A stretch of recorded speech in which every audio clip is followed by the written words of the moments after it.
ఒకసారి శివపార్వతులు ఆకాశ మార్గంలో కాశీ నగరానికి వెళ్తున్నారు.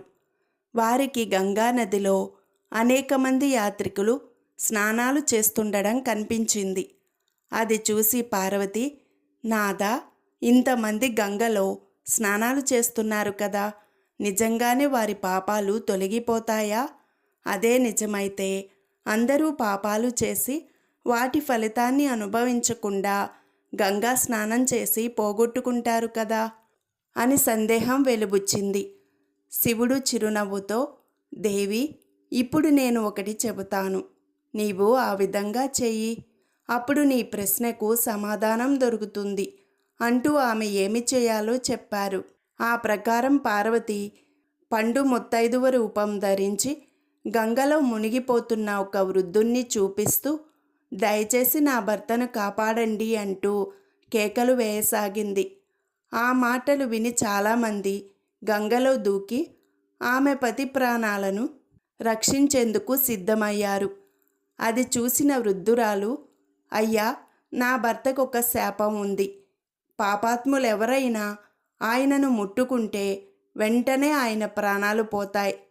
అదేవిధంగా ఆయనను తాకిన వారి తల బద్దలవుతుంది.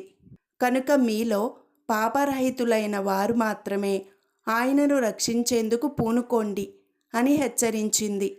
ఆ మాటలు విని అందరూ వెనక్కి వెళ్ళిపోయారు. ఒకే ఒక్క వ్యక్తి మాత్రం నదిలో దూకి కొట్టుకుపోతున్న వృద్ధుడి రెక్క పుచ్చుకొని తన వీపు మీద ఆయనను మోస్తూ ఒడ్డుకు తీసుకువచ్చాడు. వృద్ధురాలు అతనికి కృతజ్ఞతలు చెబుతూనే, నాయనా, నీవు ప్రాణాలకు తెగించి మరి నా మాంగల్యం దక్కించావు, నీవు పాపరహితుడువా అని అడిగింది.